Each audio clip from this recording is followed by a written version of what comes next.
أعوذ بالله من الشيطان الرجيم.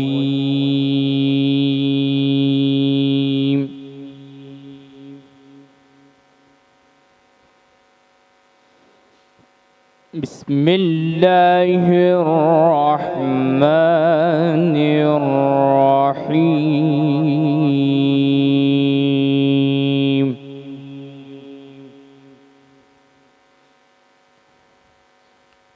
إنا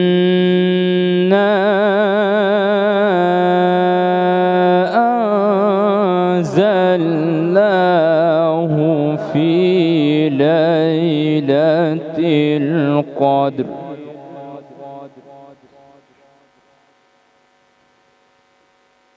وما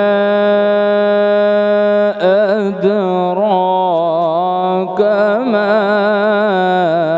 ليلة القدر. ليلة القدر خير من ألف شهر.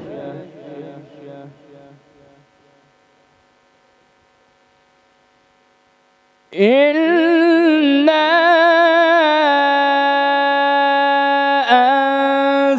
أنزلناه في ليلة القدر وما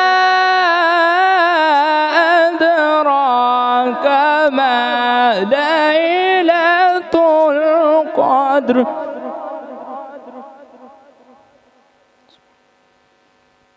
ليلة القدر خير من ألف شهر.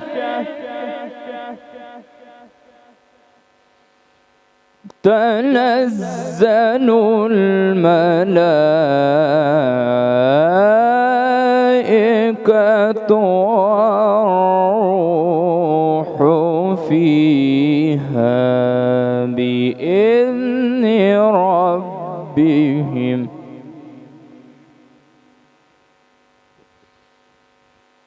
تنزل الملائكة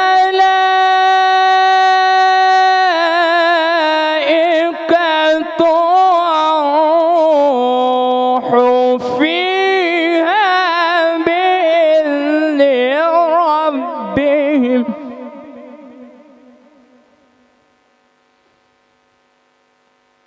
بإذن ربهم من كل أمر.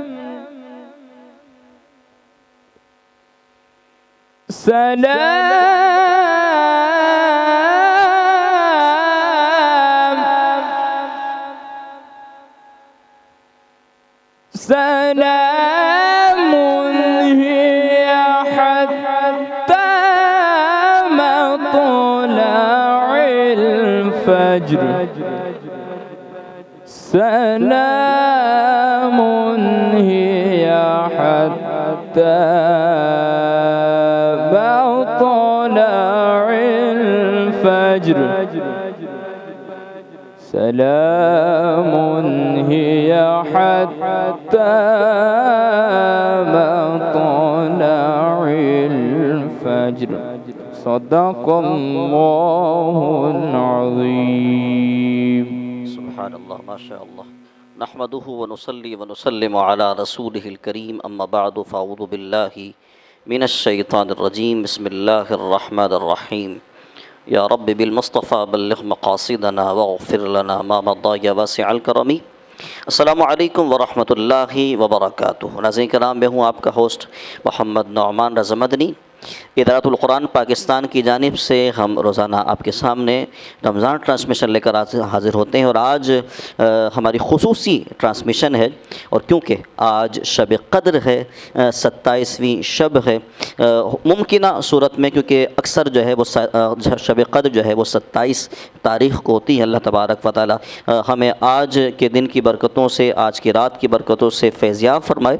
ناظرین کرام، آج ہم یہ پروگرام جو لے کر آپ کی بارگاہ میں حاضر ہوئے ہیں۔ اس میں ہمارے ساتھ جو تلاوت کلام ربانی جنہوں نے کی، قاری محمد حسان مظفر صاحب جو سورہ قدر کی آیات کو تلاوت کر رہے ہیں تو ہمارے قلوب کو منور کر رہے تھے۔ قاری صاحب سے سلام کر لیتے ہیں۔ السلام علیکم ورحمۃ اللہ وبرکاتہ۔ وعلیکم السلام قاری ورحمۃ صاحب خیریت سے ہیں؟ الحمدللہ۔ ماشاءاللہ قاری محمد حسان مظفر صاحب ماشاءاللہ آپ ان کو سماعت کرتے رہتے ہیں کہ تلاوت کلام بڑی اچھے انداز میں ماشاءاللہ کرتے ہیں۔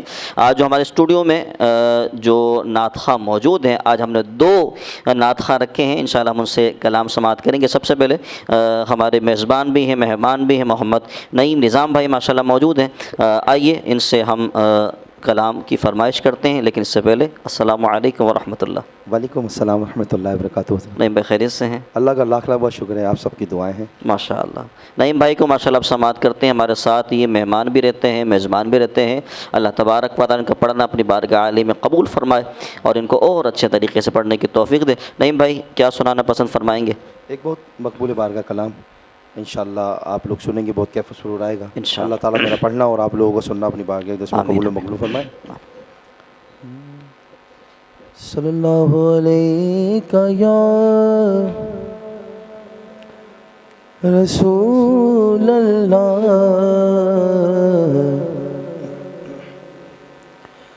وسلم علیک یا حبیب اللہ۔ سبحان اللہ۔ عشق نبی میرے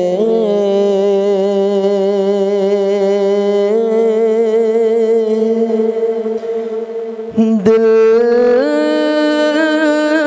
میں بھی سما جانا، عشق نبی میرے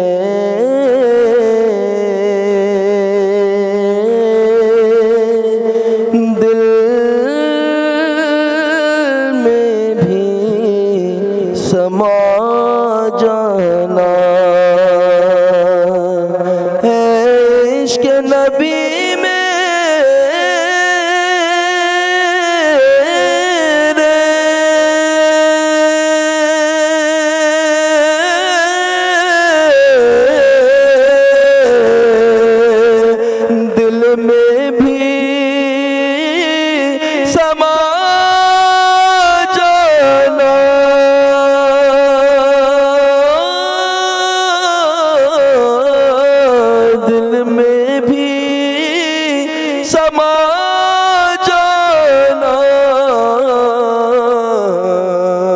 مجھ کو بھی محمد کا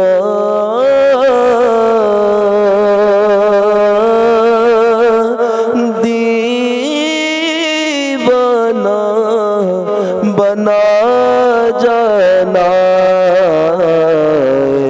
عشق نبی میرے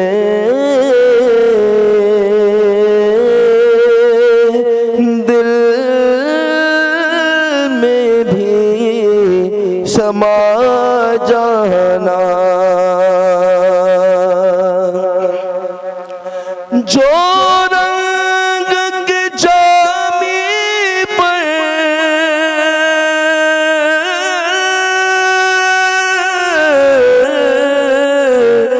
رومی پہ چڑھایا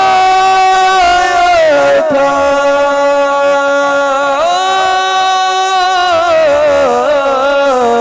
رومی پہ چڑھایا تھا، اس رنگ کی کچھ رنگت مجھے پہ بھی چڑھا جانا، عشق نبی میرے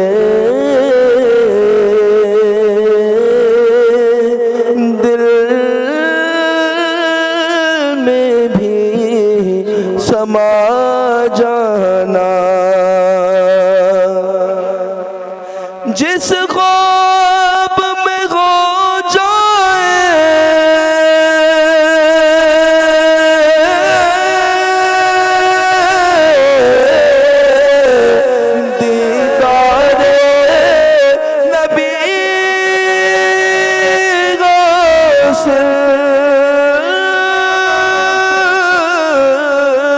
دیدار نبی غوثل، اے عشق کبھی مجھ کو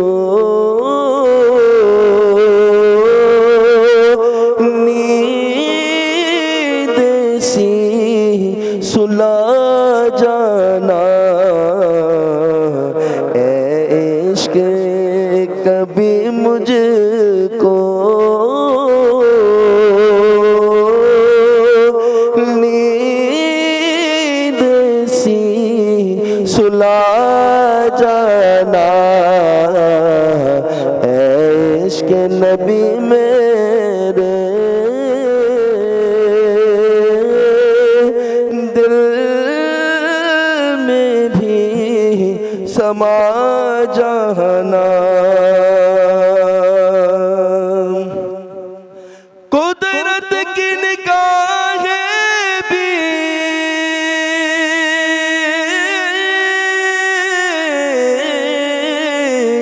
اس چہرے کو تکتی ہے،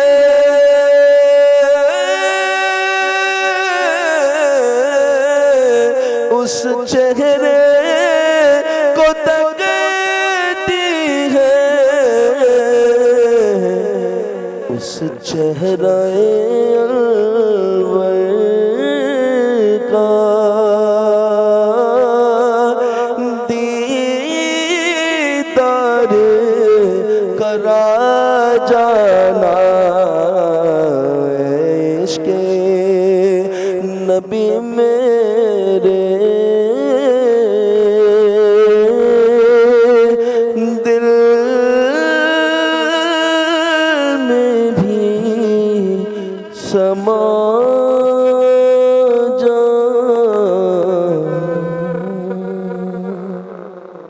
سبحان اللہ، ماشاء اللہ۔ اللہ تبارک و تعالی ہمارے نئی بھائی کا پڑھنا اپنی بارگاہ عالی میں قبول فرمائے، اور ہم آج کی اس پر نور رات میں خالق کائنات کی بارگاہ میں دعا کرتے ہیں کہ اللہ کریم واقعی طور پر ہمارے دلوں میں عشق رسول کی شمع کو روشن فرمائے، اور ہمیں باقاعدہ پریکٹیکلی طور پر عشق رسول کا پیکر بنائے، اور سرور دو عالم خاتم النبیین کی جو ادائیں ہیں ان اداؤں پر جو ہے وہ ہمیں ان اداؤں پر ان کی سرور دو عالم کے نقش قدم پر چلنے کی توفیق عطا فرمائے، اور حضور کی اداؤں کو اپنانے کی توفیق عطا فرمائے۔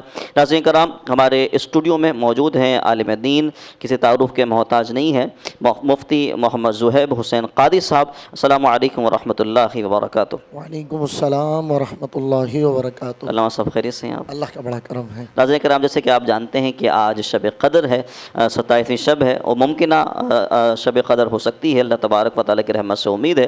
تو آئیے اس پورے ہی ماہ رمضان میں تلاوت کلام کا ایک جو ہے وہ ہر شخص کو ایک عشق ہوتا ہے، اور ہر شخص چاہتا ہے کہ اس ماہ مبارک میں خوب قرآن کی تلاوت کرے۔ سب سے پہلے علامہ صاحب سے اسی حوالے سے سوال کر لیتے ہیں کہ علامہ صاحب، تلاوت کلام کا ایک لوگوں کا رجحان رمضان شریف کے مہینے میں بڑھ جاتا ہے، تو یہی جو شوق ہے یہ 11 مہینے تک کیسے کنٹینیو رہے؟ تلاوت کلام ربانی کا شوق کیسے پیدا ہو؟ اور اس کے ساتھ ساتھ کچھ لوگ ایسے ہوتے ہیں جو قرآن پاک کی تلاوت کرتے تو ہے، لیکن جو واقعی طور پر جو پڑھنے کا جو انداز ہوتا ہے، جو عربی جو لہجہ ہوتا ہے، جو عربی جو انداز ہوتا ہے، اس انداز سے نہیں پڑھ پاتے ہیں، تو اس کو تعلیم کو حاصل کرنے کا کس طرح ذہن بنایا جائے، اور کون سے انسٹیٹیوٹ ہیں یا ادارے ہیں، یا آپ کوئی پتہ بتائیں کہ جہاں پر ہمارے لوگ جا سکیں، ناظرین کرام جو ہے سلسلہ کر سکیں؟ الحمدللہ الذی وحدہ والصلاة والسلام علی من لا نبی بعدہ، اما بعد فاعوذ باللہ من الشیطان الرجیم، بسم اللہ الرحمن الرحیم۔ اولاً تو بہت ہی زیادہ شکر گزار کہ الحمدللہ یہ میری دوسری حاضری ہے، اور آپ کا جو علمی تسلسل ہے آپ کی ٹیم کا، آج وہ چلتے چلتے 27ویں شب یعنی شب قدر تک آ پہنچا ہے۔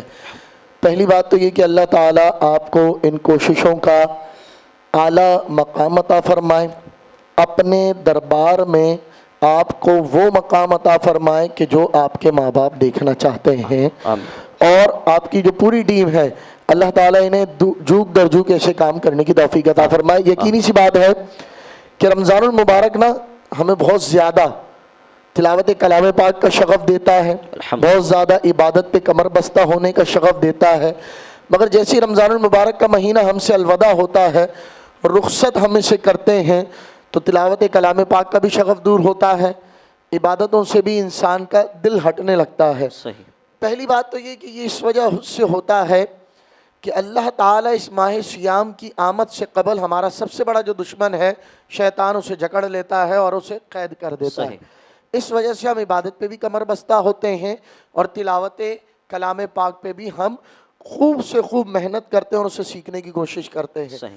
اب اس شوق کو کیسے آگے لے کے جایا جائے، 11 مہینوں تک اس کی شمع کو کیسے مزین رکھا جائے، کیسے جلا کے رکھا جائے، تو اس میں ایک سیدھی سیدھی بات ہے کہ اس میں سب سے بڑا کردار ہے ہمارے ماں باپ کا۔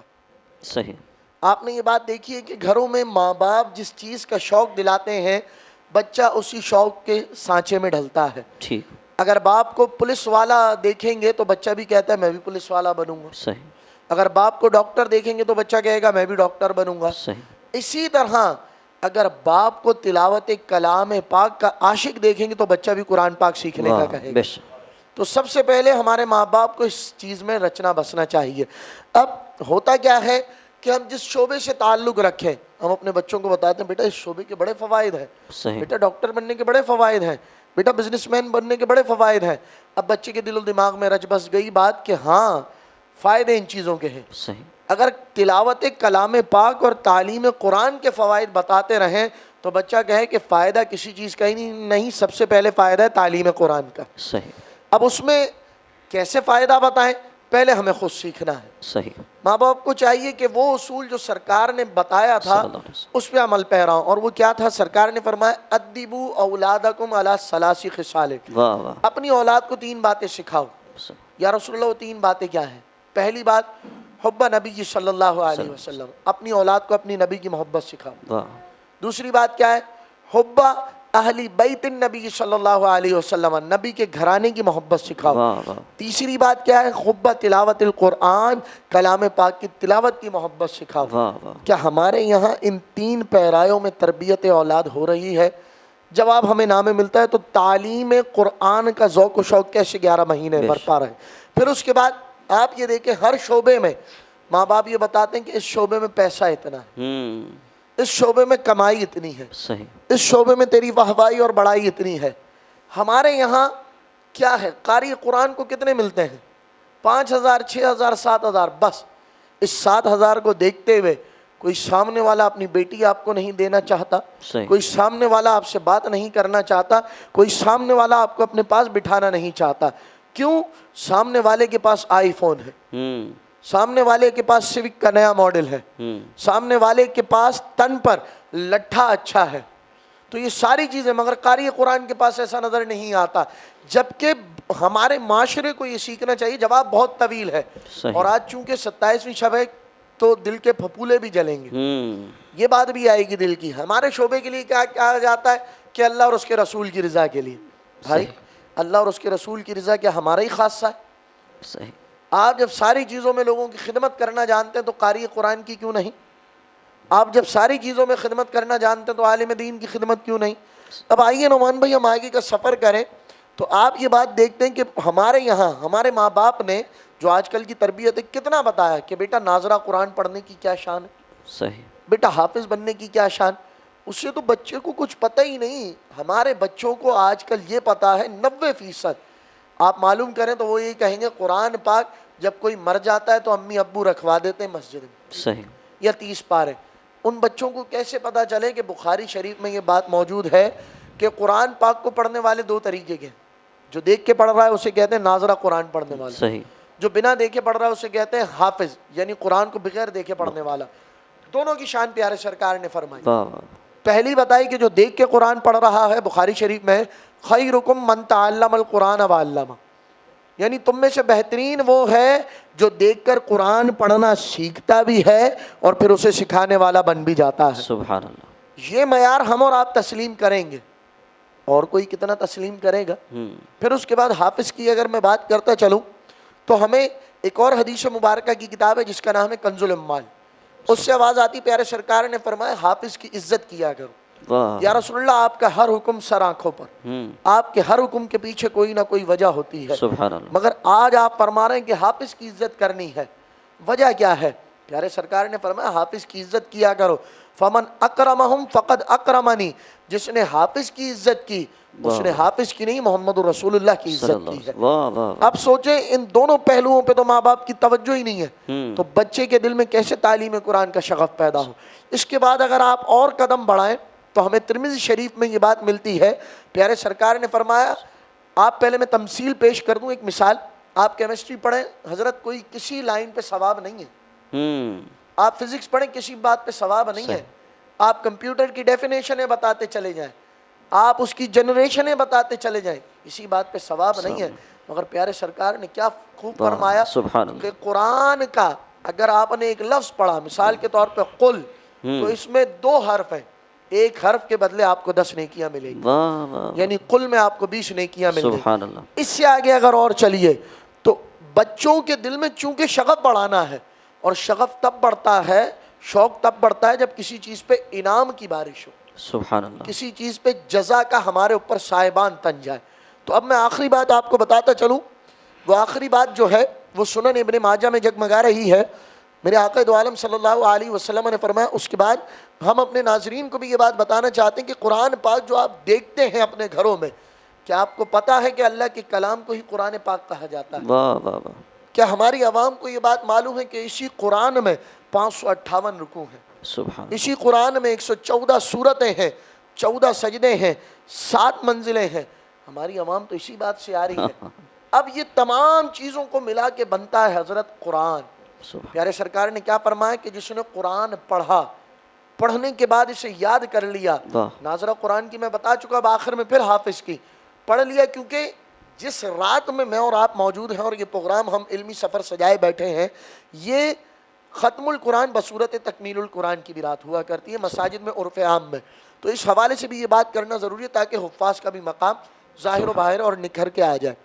پیارے سرکار نے فرمایا جس نے قرآن پڑھا اور اسے یاد کر لیا اور اس کے حلال کو حلال جانا اور اس کے حرام کو حرام سمجھا، سبحان تو اللہ یہی حافظ اپنے گھرانے میں سے 10 ایسے بندوں کی شفاعت کرے گا جن پہ جہنم واجب ہو چکی ہے۔ اللہ اب مجھے یہ بات بتائیے کہ یہ تمام تر سلسلہ انعامات کا، یہ تمام تر مشک بار جزائیں کس تعلیم میں رکھی گئی؟ کیا کمپیوٹر کی تعلیم میں رکھی گئی؟ جواب ہے نہیں۔ کیا فزکس کی تعلیم میں رکھی گئی؟ جواب ہے نہیں۔ کیا نت نئی عصری تعلیم میں رکھی گئی؟ نہیں۔ آپ کو شفاعت کا ذمہ دیا جا رہا ہے واہ واہ تعلیم قرآن کے سبب، سبحان اللہ اصول قرآن کے سبب، واہ مگر ہمارا یہ پیغام دینا الگ ہے، عوام کے دل میں نصیحت کو قبول کر کے چراغ جل جانا الگ بات ہے۔ اس لیے میں اپنی گفتگو کو، اپنے جواب کو اس بات پہ ختم کروں گا کہ انداز بیاں گرچہ میرا شوق نہیں ہے، مگر شاید کہ اتر جائے تیرے دل میں میری بات۔ ناظرین کرام، آپ علامہ صاحب کے جواب سے نتیجے پر پہنچ ہی گئے ہوں گے کہ دنیا کی جتنی تعلیم جو چل رہی ہے اس کی نفی نہیں کر رہے علامہ صاحب کہ آپ اسکول میں نہیں پڑھے، کالج میں نہیں پڑھے، یونیورسٹی میں نہیں پڑھے، اس چیز کی نفی نہیں ہے، لیکن دنیاوی تعلیم کو کنٹینیو رکھنے کے ساتھ ساتھ دینی تعلیم حاصل کرنا یہ بھی ضروری ہے، اور والدین کی ذمہ داری بھی بنتی ہے کہ اپنے بچوں کو دینی تعلیم کی طرف ضرور راغب کریں، اور جو فضائل علامہ صاحب نے بتائے ہیں ان پر توجہ کریں کہ یہ فضیلت آپ کو جب بھی مل سکے گی جب آپ قرآن یا تو ناظرہ پڑھنے والے ہوں گے یا آپ حافظ قرآن ہوں گے، قرآن کو حفظ کرنے والے ہوں گے، تو انشاءاللہ آپ کو اس کی فضیلتیں ملیں گی۔ اور ہمارے یہاں جو معاشرے کا حال چل رہا ہے ناظرین کرام وہ یہ ہے کہ ہم 20 منٹ کا ایک ٹیوٹر لگا لیتے ہیں کہ گھر میں کوئی قاری صاحب آ جائے کہ وہ پڑھا کے چلا جائے، اور اس کے بعد جب اسکول کے امتحان ہوتے ہیں تو ہم وہ 20 منٹ بھی مائنس کر دیتے ہیں کہ قاری صاحب اب کل سے نہیں آئے گا، 10 دن بعد تشریف لائے گا، بچوں کے اسکول کے امتحان جو ہے وہ ہونا شروع ہو گئے ہیں۔ تو ہمارے یہاں پر تعلیم قرآن سکھانے کا یہ حال ہے، بہت توجہ کیجیے گا اور بہت غور کیجیے گا اور بہت سوچیے گا اس بات پر کہ ہم کہاں پر کھڑے ہیں قرآن کی تعلیم کے حوالے سے، اور دنیاوی تعلیم کے حوالے سے ہم کتنے آگے جا چکے ہیں، کیونکہ ہمارے نظر میں وہاں پر پیسہ اور دنیا کی دیگر جو چیزیں جو ہمارے نظر کے سامنے ہوتی ہیں۔ ہمارے اسٹوڈیو میں ایک نعت خواں موجود ہیں محمد معیز بھائی، ماشاءاللہ آپ ان کو کئی چینلز پر دیکھتے ہوں گے، پڑھتے ہوں، ماشاءاللہ بہت اچھا کلام پڑھتے ہیں۔ آئیے محمد معیز سے بات کرتے ہیں۔ السلام علیکم ورحمۃ اللہ۔ وعلیکم السلام ورحمۃ اللہ۔ خیریت سے ہیں آپ؟ اللہ کا شکر۔ ماشاءاللہ۔ آج کیا سنا رہے ہیں آپ ہمیں پہلا کلام؟ آپ ساتھ دونوں جہاں میں نظر آیا ہے نہیں؟ واہ واہ سبحان اللہ، فرمائیں۔ صلی اللہ علیہ یا رسول اللہ وسلم علیک یا حبیب اللہ،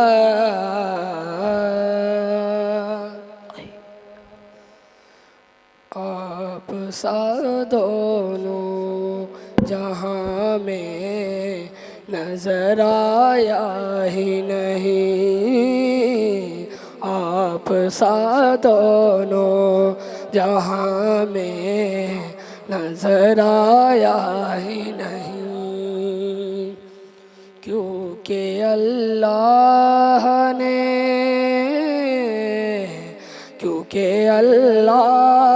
نے کوئی یار بنایا ہی نہیں، آپ سا دونوں جہاں میں نظر آیا ہی نہیں، آپ نے جب سے نوازا ہے یا رسول اللہ،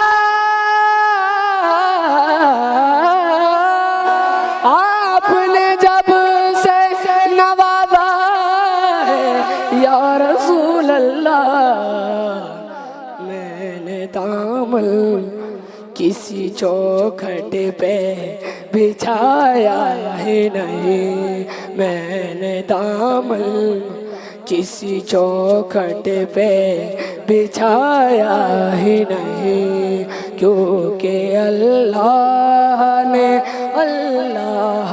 کیونکہ اللہ نے کوئی یار بنایا ہی نہیں، آپ سا دونوں جہاں میں نظر آیا ہی نہیں۔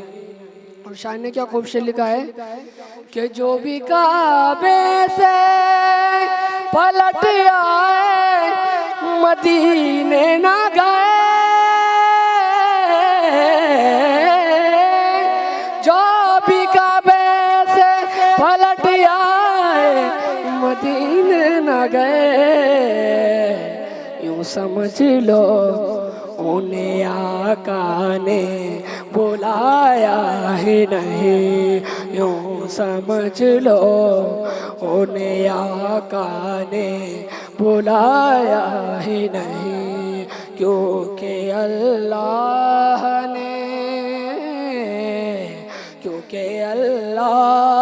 نے کوئی یار بنایا ہی نہیں، آپ سا دونوں جہاں میں نظر آیا ہی نہیں۔ اور جس نے سرکار کے چہرے کی زیارت کر لی، پھر اس کی آنکھوں میں کوئی اور سمایا ہی نہیں، پھر اس کی آنکھوں میں کوئی اور سمایا ہی نہیں، کیونکہ اللہ نے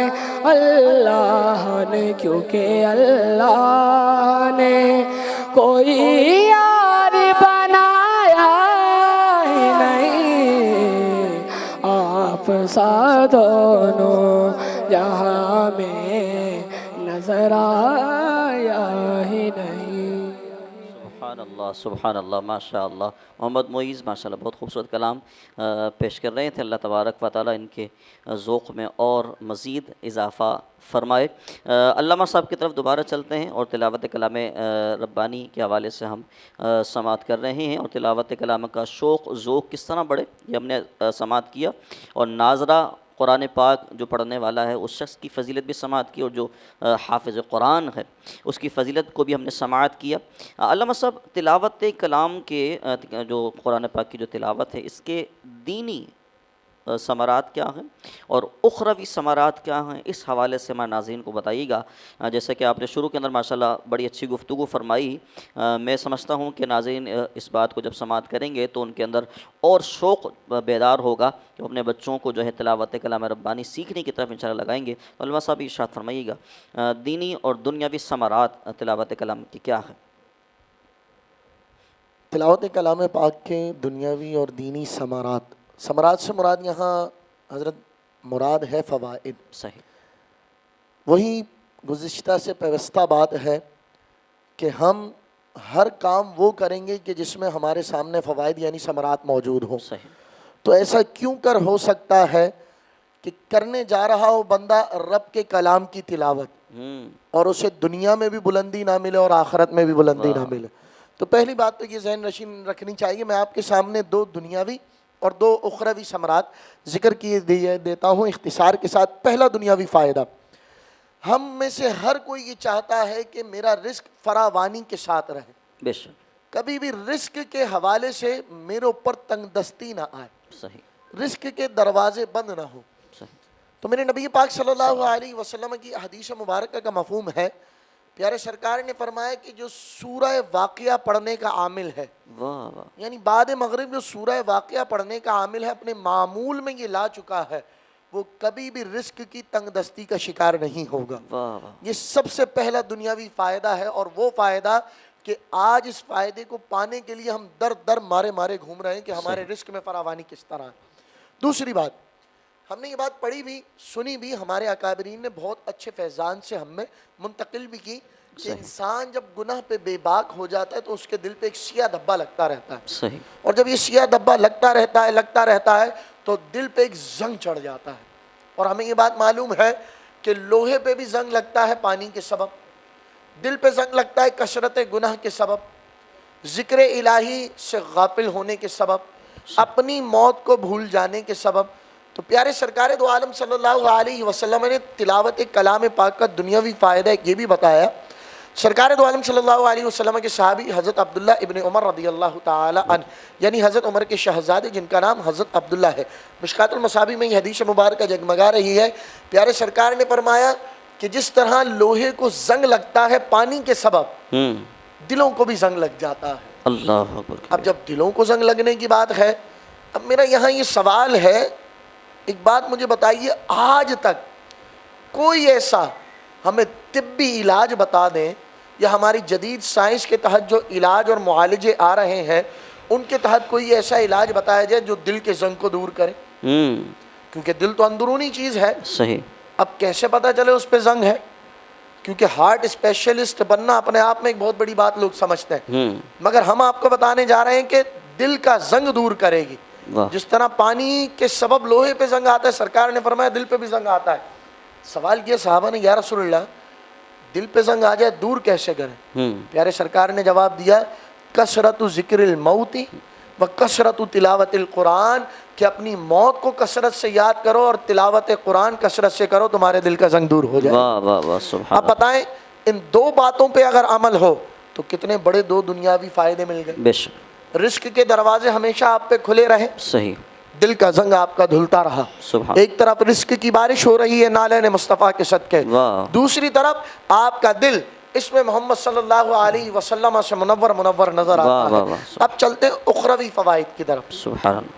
پہلا اخروی فائدہ، اچھا، یہ 2 جو آپ اخروی فائدے بتانے والے ہیں اس میں آپ سے پوچھنا چاہوں گا کہ جو سورہ واقعہ جو آپ نے ماشاءاللہ بتائی، ناظرین کے علم میں اور اضافہ کرتے جائیں کہ سورہ واقعہ سورہ بقرہ کی طرح ہی طویل ہے کہ آدھا گھنٹہ لگے گا، 40 منٹ لگیں گے، کوئی 1 گھنٹے کی کوئی ترکیب ہوگی، کیا سورہ واقعہ بھی اتنی طویل ہے؟ میں یہ بات بتاتے چلوں، علامہ صاحب نے بڑی اچھی توجہ دلائی۔ سورہ واقعہ جب آپ پڑھنے لگیں گے تو اس کا دورانیہ ایسا نہیں کہ گھنٹے بھر پہ محیط ہو۔ صحیح، اگر آپ تجوید کی رعایت رکھتے ہوئے پڑھیں گے تو کم و بیش 5 سے 7 منٹ میں یہ مکمل ہو جائے گی، سبحان اللہ، اور مکمل ہونے کے ساتھ ساتھ آپ عامل بنیں گے، آپ پہ رزق کے دروازے کھلے رہیں گے۔ واہ واہ واہ، اب ہم چلتے ہیں علامہ صاحب اخروی فائدے کی طرف۔ سب سے پہلا اخروی فائدہ، ہم چاہتے ہیں کہ کل بروز قیامت ہمیں شفیع مل جائے اور وہ بھی مضبوط شفیع مل جائے. واہ واہ سبحان. ایسا شفیع ملے کہ جو ہاتھ پکڑے اور ہمارا جنت میں لے جائے. سرکار دو عالم صلی اللہ علیہ وسلم نے یہ اخروی فائدہ قرآن کے حوالے سے بیان فرمایا. مسلم شریف میں یہ حدیث مبارکہ جگمگا رہی ہے. پیارے سرکار نے فرمایا اقرأ القرآن، قرآن پڑھا کرو. سبحان اللہ. یہ وہی قرآن ہے کہ جس سے ہمارے بچے آج پڑھنے سے جی چراتے ہیں. ہمارے بچے تو جی چرا رہے ہیں. سرکار فرما رہے ہیں اقرأ القرآن، قرآن پڑھا کرو. سرکار جب کسی چیز کے پڑھنے کی بات ارشاد فرمائے تو یقینی سی بات ہے اس میں انعام اور بارشیں بہت ہیں، کرم بہت ہے.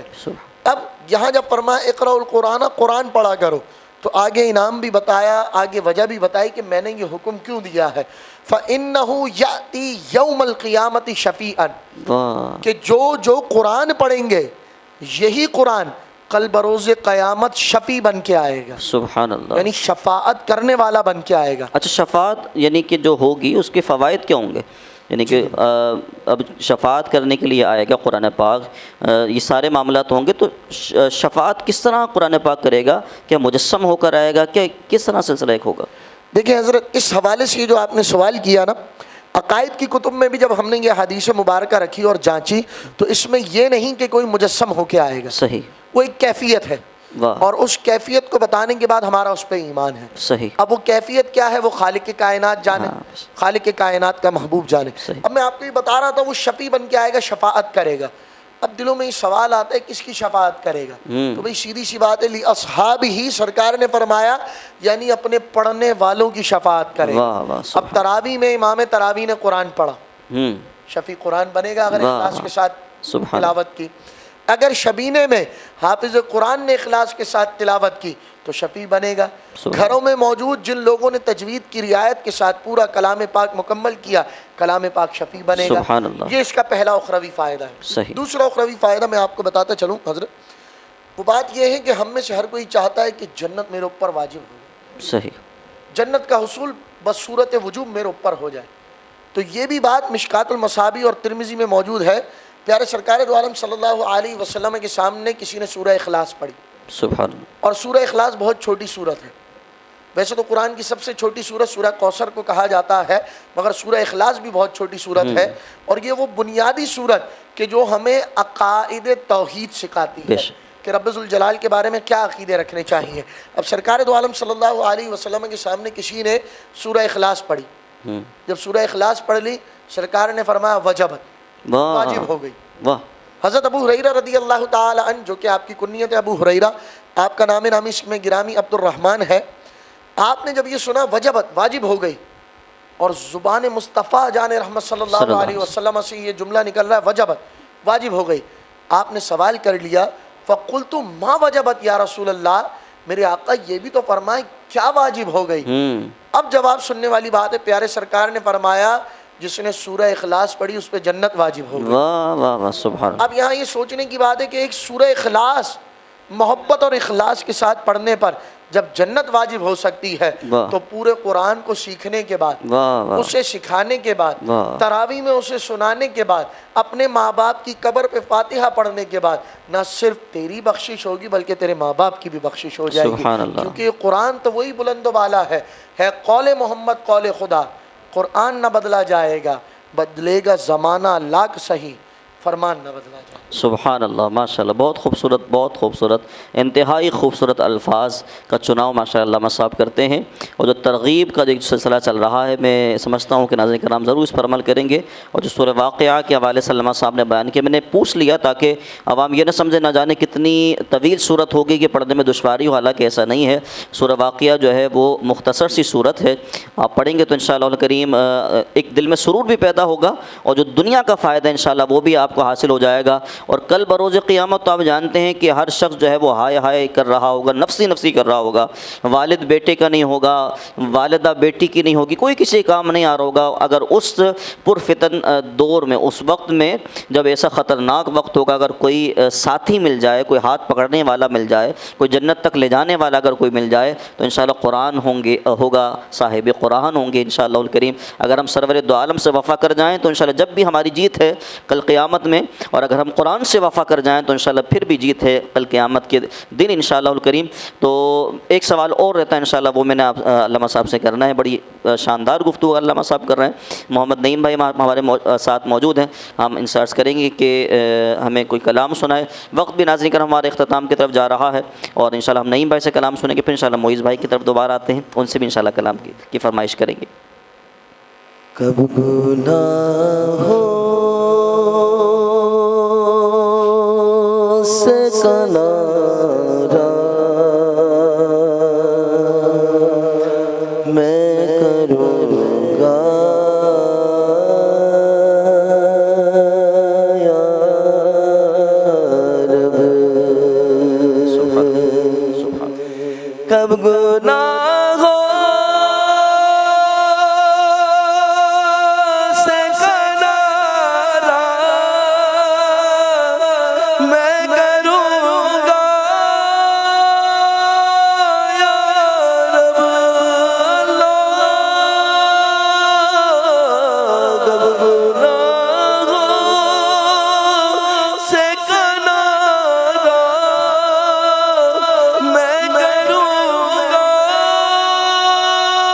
یا رب، نیک کب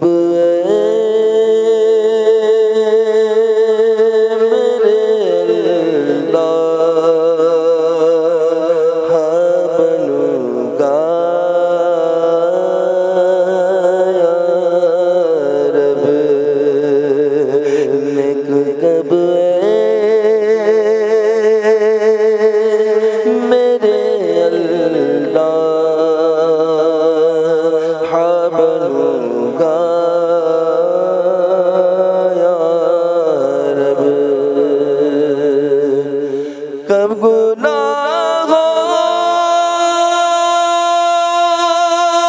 کے برس سے میں شفا پاؤں گا،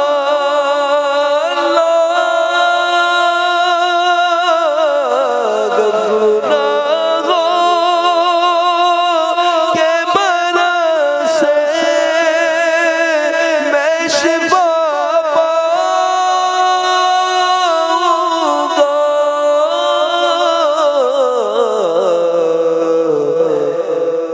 کب میں بیمار مدینے کا بنوں گا یا رب، کب میں بیمار مدینے کا بنوں گا یا رب، نزا کے وقت مجھے جلوے محبوب دکھا،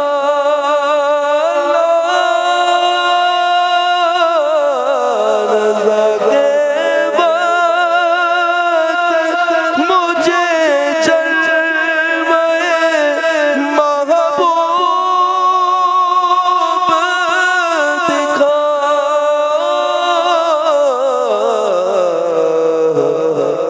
تیرا کیا جائے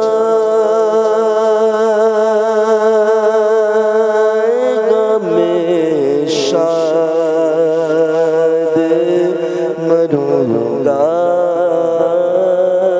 یا رب، تیرا کیا جائے گا میں شاید مروں گا یا رب، کاش ہر سال مجھے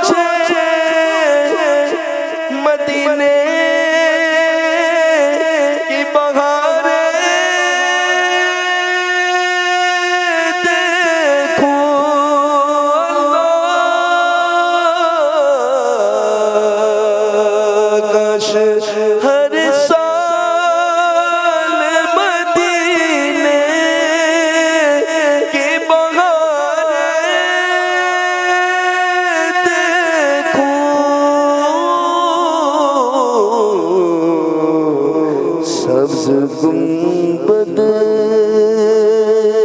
کا بھی دیدار کروں گا یا رب، سبز گنبد کا بھی دیدار کروں گا یا رب، سبز گنبد کا بھی دیدار کروں گا یا رب، اذن سے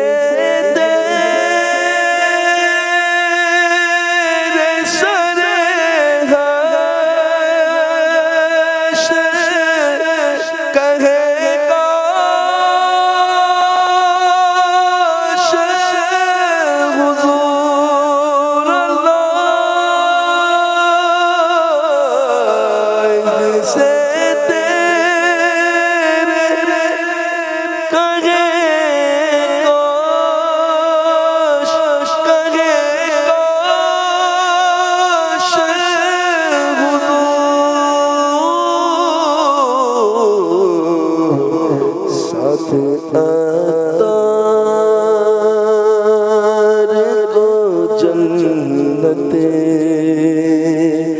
میں رکھوں گا یا رب، ساتھ اتار کو جنت میں رکھوں گا یا رب، کب گناہوں سے کنارہ میں کروں گا یا رب، نیک کب میرے اللہ بنوں گا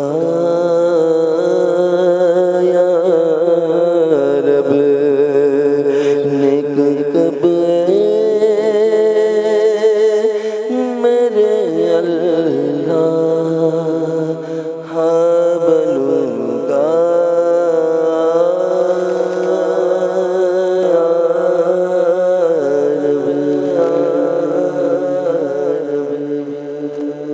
قبلہ سیدی مرشدی بانی دعوت اسلامی حضرت علامہ مولانا محمد الیاس عطار قادری رضوی دامت برکاتہم عالیہ کا لکھا ہوا کلام جسے مناجات کہا جاتا ہے، محمد نعیم بھائی ماشاءاللہ پیش کر رہے تھے، کب گناہوں سے کنارہ میں کروں گا یا رب۔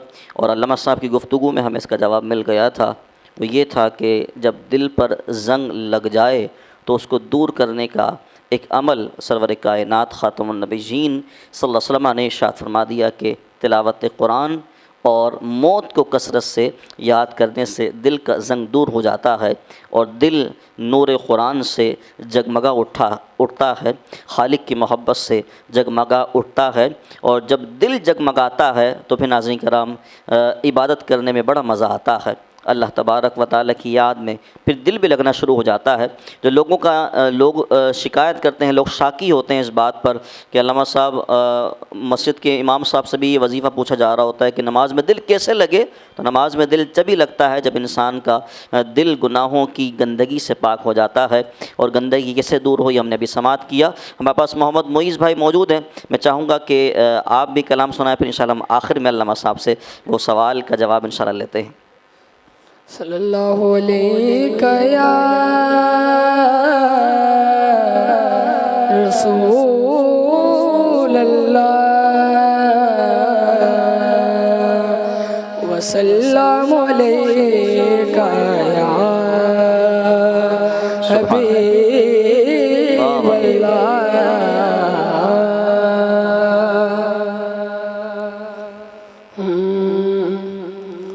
ان کا منگتا ہوں منگتا نہیں ہونے دیتے ان کا منگتا ان کا منگتا جو منگتا نہیں ہونے دیتے ان کا منگتا ہوں جو منگتا نہیں ہونے دیتے میرے آقا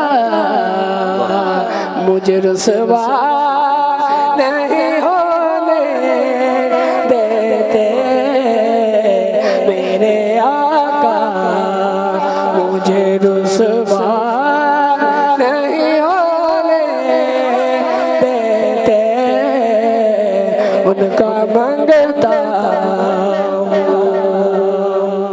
اور اپنے منگتوں کی وہ فہرست میں رکھتے مجھے اپنے منگتوں کی وہ فہرست میں رکھتے مجھے مجھ کو محتاج کسی کا نہیں ہونے دیتے مجھ کو محتاج کسی کا نہیں ہونے دیتے ان کا منگتا ہوں اور شاہ نے کیا خوبصورت لکھا ہے کہ میرے ہر عیب کی کرتے وہ پردہ پوشی کہو نا سبحان اللہ میرے ہر عیب کی کرتے وہ پردہ پوشی میرے ہر عیب کی کرتے ہیں وہ پردہ پوشی میرے جرموں کو تماشا نہیں ہونے دیتے میرے جرموں کو تماشا نہیں ہونے دیتے ان کا منگتا ہوں ان کا ذکر کر رہا ہوں جن کے پسینے سے بھی خوشبو آتی ہے نعت پڑھتا تو سانسوں سے مہک آتی ہے نعت پڑھتا تو سانسوں سے مہک آتی ہے میرے لہجے کو وہ میلا نہیں ہونے دیتے میرے لہجے کو وہ میلا نہیں ہونے دیتے ان کا منگتا اور مگتا حکم کرتے تو ملتے یہ مگتے شاکر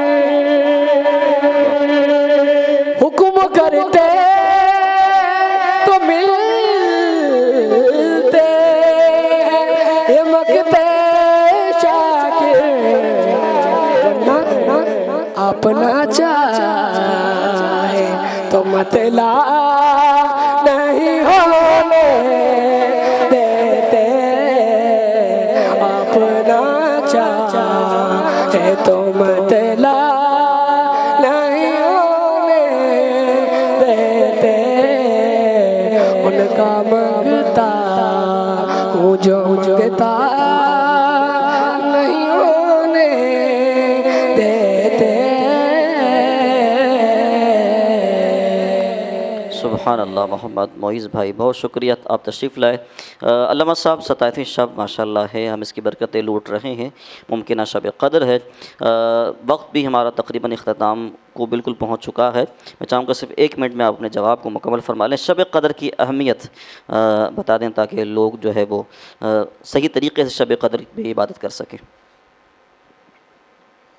شب قدر، یہ بات یاد رکھی جائے کہ انسان کو اپنی زندگی کا پتہ نہیں ہوتا، بے شک، کبھی بھی فرشتہ اجل اگر ہماری مدت مقرر ہو جائے تو فرشتہ اجل نے آنا ہے صحیح اور ہمیں اس دنیا سے چلے جانا ہے۔ صحیح، تو ہمیں شب قدر کی اہمیت کو اس طرح بھی اجاگر کرنا چاہیے کہ یہ 1000 مہینوں سے بہتر رات جو تجھے ملی ہے، اس کو اچھی طرح اس لیے بھی گزار، رب کو اس لیے بھی منا، آقا کو اس لیے بھی راضی کر، کیا پتہ یہ تیری زندگی کی آخری شب قدر ہو۔ اللہ اللہ، تو اگر جب ہمارے ذہن میں اور دل میں اس احساس کی اجاگری آ جائے گی تو ہم اس کی اہمیت کو سمجھ جائیں گے۔ بے شک، جب ہم سمجھ گئے ہماری نسل آٹومیٹک ایک درست راہ پر آ جائے گی۔